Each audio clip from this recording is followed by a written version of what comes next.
Ada jenis orang yang memang benar-benar baik dan peduli. Mereka tulus tanpa mengharap imbalan, tanpa haus validasi, dan tanpa perlu disorot oleh siapapun atas kebaikan yang mereka lakukan.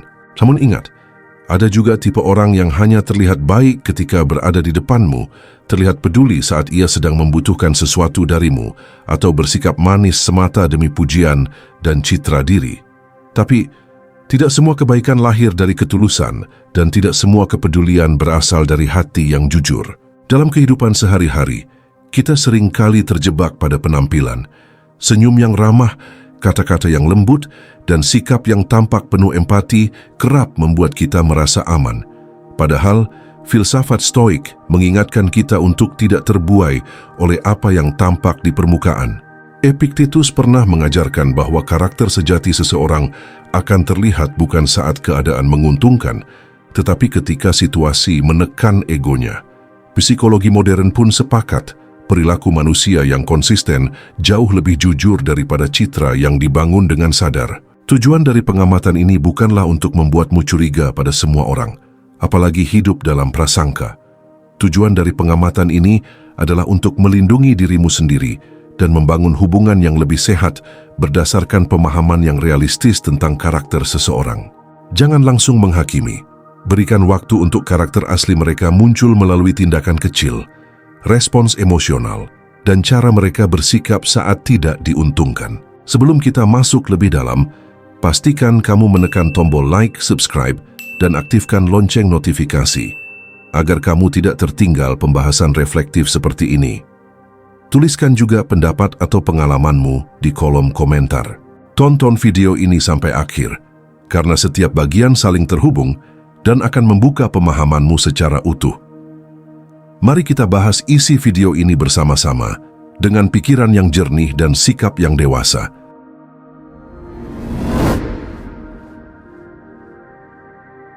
Bagian 1. Perhatikan konsistensi perilaku. Kebaikan yang tulus tidak membutuhkan panggung. Ia hadir diam-diam, bahkan ketika tidak ada mata yang menonton. Disinilah banyak topeng mulai retak, bukan karena tekanan besar, tetapi karena rutinitas kecil yang terus berulang.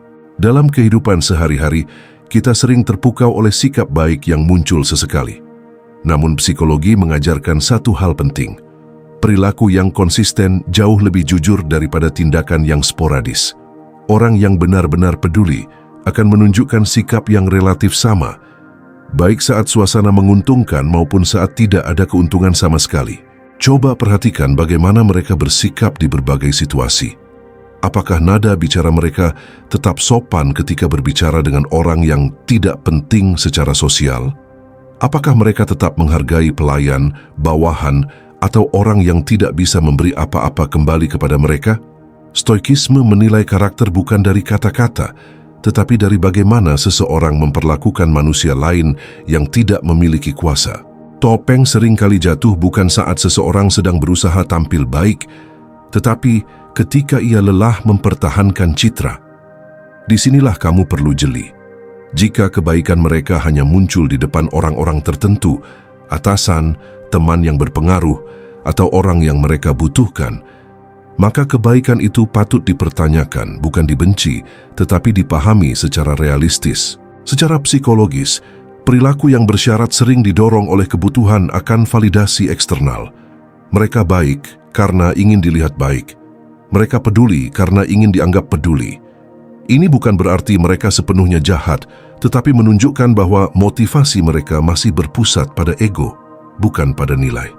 Filsafat Stoik mengajarkan kita untuk membedakan antara apa yang tampak dan apa yang nyata. Marcus Aurelius menulis bahwa kita tidak boleh terburu-buru menilai seseorang hanya dari satu tindakan. Yang perlu kita amati adalah pola. Pola adalah bahasa kejujuran yang tidak bisa berpura-pura dalam jangka panjang. Maka jangan terburu-buru mengikat kepercayaanmu. Amati dengan tenang tanpa emosi berlebihan. Konsistensi perilaku adalah cermin karakter. Dan ketika kamu belajar membaca cermin itu dengan jernih, kamu tidak hanya membuka topeng orang lain, kamu juga sedang melindungi kedamaian batinmu sendiri. Bagian 2, perhatikan tindakan versus kata-kata. Kata-kata bisa terdengar hangat, tetapi tindakanlah yang menentukan. Apakah kehangatan itu nyata atau hanya ilusi? Banyak orang tahu cara berbicara dengan empati, namun tidak semua orang sanggup membuktikannya dalam perbuatan. Dalam psikologi, ada istilah impression management, upaya sadar seseorang untuk mengontrol bagaimana dirinya dilihat oleh orang lain. Disinilah kata-kata sering dijadikan alat utama. Janji yang manis, ucapan peduli, dan kalimat penuh pengertian bisa dengan mudah diucapkan, terutama oleh mereka yang ingin membangun citra baik di hadapanmu. Namun orang yang benar-benar tulus biasanya tidak banyak bicara tentang kebaikannya. Mereka hadir ketika dibutuhkan, melakukan hal kecil tanpa diminta, dan tidak menagih pengakuan.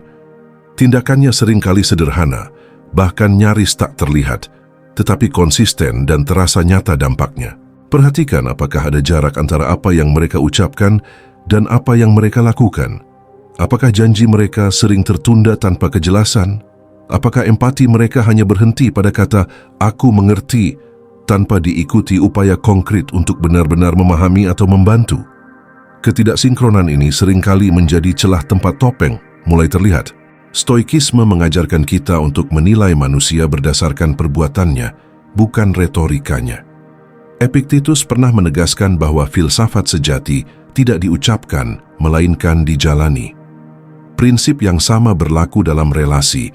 Kepedulian sejati tidak diumumkan, tetapi diwujudkan. Secara psikologis, tindakan membutuhkan energi dan komitmen, sedangkan kata-kata hanya membutuhkan niat sesaat.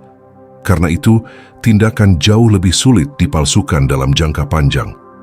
Jika seseorang terus berbicara tentang kepedulian, tetapi jarang hadir saat dibutuhkan, maka kemungkinan besar kepedulian itu hanya bagian dari narasi diri mereka.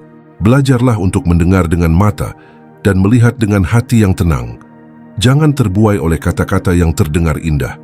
Ketika kamu mulai menilai manusia dari apa yang mereka lakukan, bukan dari apa yang mereka katakan, kamu sedang melatih kebijaksanaan. Dan itulah bentuk perlindungan diri yang paling dewasa. Bagian 3, amati reaksi saat tidak mendapat manfaat. Saat seseorang tidak lagi mendapatkan apapun darimu, disitulah kebenaran mulai berbicara. Banyak topeng kebaikan runtuh bukan karena konflik besar, tetapi karena ketiadaan keuntungan yang bisa diambil. Dalam kehidupan sehari-hari, coba perhatikan perubahan sikap ketika mereka tidak lagi memperoleh manfaat, pujian, atau perhatian. Apakah kepedulian mereka tetap ada, atau justru perlahan menghilang, berubah dingin, bahkan menyisakan rasa bersalah yang tak pernah kamu minta? Psikologi menyebut ini sebagai conditional regard, kepedulian yang hanya hidup selama ada imbalan.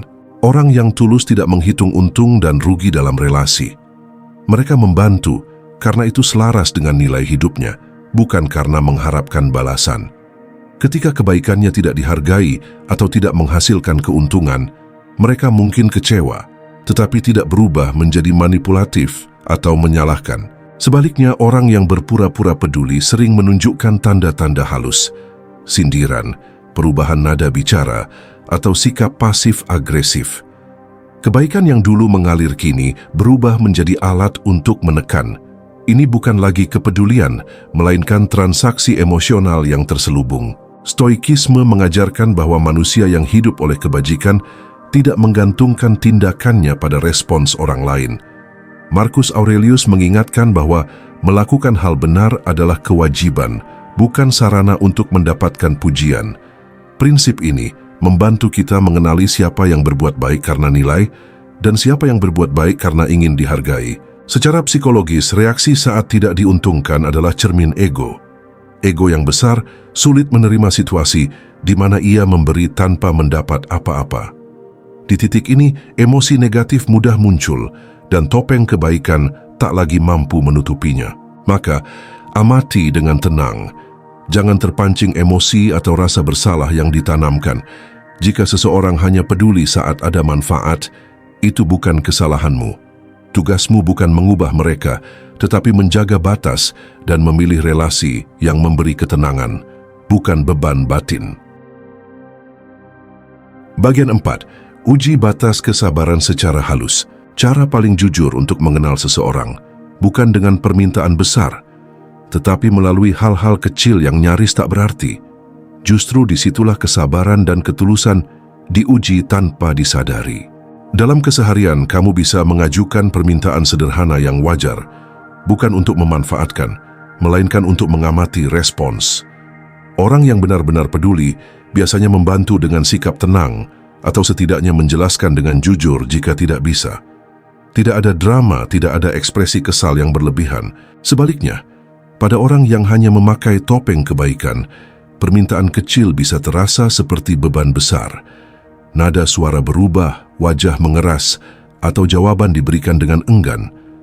Secara psikologis, ini terjadi karena mereka tidak mendapatkan imbalan yang sepadan dengan energi yang mereka keluarkan. Stoikisme mengajarkan bahwa kebajikan tidak diukur dari besar kecilnya bantuan, melainkan dari kesiapan batin saat melakukannya. Jika seseorang mudah terganggu oleh hal kecil, itu menunjukkan bahwa kebaikannya bersyarat pada kenyamanan diri sendiri. Perhatikan pula apakah mereka membantu sambil menagih rasa terima kasih, mengingatkan jasanya, atau membuatmu merasa berutang. Kepedulian yang tulus tidak membutuhkan pengingat. Ia selesai pada saat dilakukan, tidak disimpan sebagai senjata emosional untuk masa depan. Dalam psikologi relasi, kesabaran adalah indikator empati yang nyata. Orang yang peduli memahami bahwa manusia tidak selalu sempurna dan situasi tidak selalu ideal. Mereka memberi ruang, bukan tekanan. Maka jangan takut mengamati melalui hal-hal sederhana. Uji batas kesabaran secara halus, tanpa niat buruk. Dari respons kecil, itulah kamu belajar satu pelajaran penting. Siapa yang benar-benar hadir karena peduli, dan siapa yang hanya bertahan selama topeng itu masih menguntungkan. Bagian 5. Perhatikan cara mereka menangani konflik. Saat semuanya berjalan baik, hampir semua orang bisa terlihat ramah dan peduli. Namun ketika terjadi konflik, disitulah karakter asli seseorang muncul tanpa bisa disembunyikan. Dalam hubungan apapun, pertemanan, keluarga maupun pekerjaan, perbedaan pendapat adalah hal yang wajar. Yang tidak wajar adalah cara seseorang meresponsnya. Orang yang benar-benar tulus akan berusaha memahami, bukan langsung menyerang. Mereka mungkin tidak setuju, tetapi tetap menjaga rasa hormat dan kendali diri. Perhatikan apa yang terjadi ketika kamu menyampaikan kritik atau ketidaknyamanan. Apakah mereka mendengarkan atau justru defensif dan menyalahkan? Psikologi menunjukkan bahwa individu yang membangun citra selalu baik sering kesulitan menerima kritik karena kritik dianggap sebagai ancaman terhadap identitas yang mereka ciptakan. Di titik inilah topeng sering jatuh. Nada bicara meninggi, kata-kata mulai menusuk, atau sikap manipulatif muncul. Kebaikan yang semula lembut berubah menjadi alat untuk mengontrol atau melemahkanmu secara emosional. Stoikisme mengajarkan penguasaan diri sebagai inti kebijaksanaan. Marcus Aurelius menekankan bahwa reaksi kita terhadap konflik lebih penting daripada konflik itu sendiri. Orang yang bijak tidak membiarkan emosinya mengambil alih, apalagi menjadikannya senjata. Secara psikologis, kemampuan mengelola konflik mencerminkan kedewasaan emosional. Mereka yang tulus mampu memisahkan masalah dari harga diri. Mereka tidak merasa harus menang. Yang mereka cari adalah kejelasan dan perbaikan. Maka jangan abaikan momen konflik. Jangan langsung menyalahkan diri sendiri ketika sikap mereka berubah. Konflik bukan tanda hubungan gagal, tetapi jendela untuk melihat siapa seseorang sebenarnya. Dari sana, kamu bisa memutuskan, bertahan, memperbaiki, atau menjaga jarak demi kesehatan batinmu. Bagian 6, andalkan intuisi atau firasatmu. Ada hal-hal yang tidak bisa sepenuhnya dijelaskan oleh logika, tetapi tetap terasa jelas di dalam batin. Rasa tidak nyaman yang muncul berulang kali seringkali bukan tanpa sebab. Dalam psikologi, intuisi bukanlah sesuatu yang mistis. Ia adalah hasil dari pengamatan bawah sadar terhadap detail-detail kecil, bahasa tubuh yang tidak selaras, nada suara yang berubah, atau ekspresi yang terasa dibuat-buat. Pikiran sadar mungkin mengabaikannya, tetapi batinmu menyimpannya sebagai sinyal. Stoikisme mengajarkan kita untuk hidup selaras dengan akal dan kesadaran diri. Intuisi yang tenang, bukan kecurigaan yang emosional, adalah bagian dari kebijaksanaan itu. Jika sesuatu terasa tidak tepat secara konsisten, jangan buru-buru menyangkalnya hanya demi menjaga kenyamanan sesaat. Perhatikan perbedaan antara rasa takut dan firasat. Rasa takut biasanya lahir dari pengalaman traumatis atau prasangka lama. Firasat yang sehat muncul tanpa drama, tanpa emosi berlebihan. Ia hadir sebagai peringatan halus yang terus berulang. Orang yang memakai topeng sering tidak sadar bahwa tubuh dan energinya mengkhianati niatnya. Mereka bisa mengatur kata-kata, tetapi sulit mengendalikan ketulusan. Disinilah intuisi bekerja, menangkap ketidaksesuaian yang tidak tertangkap oleh logika verbal. Namun intuisi bukan alasan untuk menghakimi. Gunakan ia sebagai alat pengamatan, bukan vonis. Padukan firasatmu dengan bukti perilaku yang telah kamu amati sebelumnya.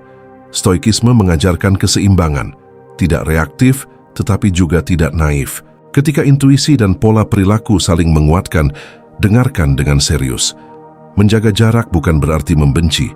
Kadang, itu adalah bentuk paling dewasa dari mencintai diri sendiri dan menjaga ketenangan hidupmu.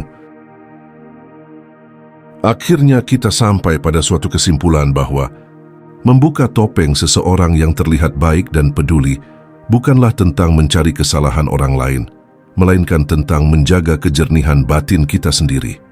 Dalam hidup, tidak semua orang yang tersenyum membawa niat yang selaras dengan kata-katanya.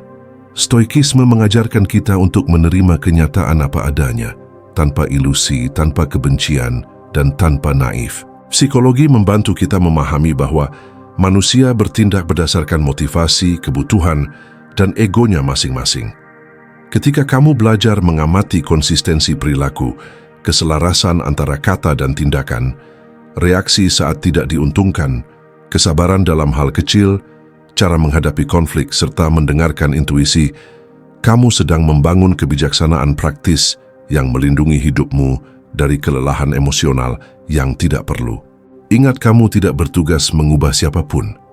Tugasmu hanyalah memilih dengan sadar siapa yang pantas mendapatkan akses ke pikiran, waktu, dan energimu. Menjaga jarak dari orang yang tidak tulus bukan tanda kelemahan, tetapi bukti kedewasaan. Seperti ajaran Stoik, ketenangan batin lahir bukan dari mengendalikan orang lain, melainkan dari mengendalikan pilihan kita sendiri. Jika pembahasan ini bermanfaat, jangan lupa untuk like, subscribe, dan aktifkan lonceng notifikasi agar kamu tidak ketinggalan konten reflektif berikutnya. Tuliskan pandangan atau pengalaman pribadimu di kolom komentar agar kita bisa belajar bersama. Terima kasih telah menonton sampai akhir. Semoga video ini membantumu hidup lebih jernih, tenang, dan berdaulat atas dirimu sendiri.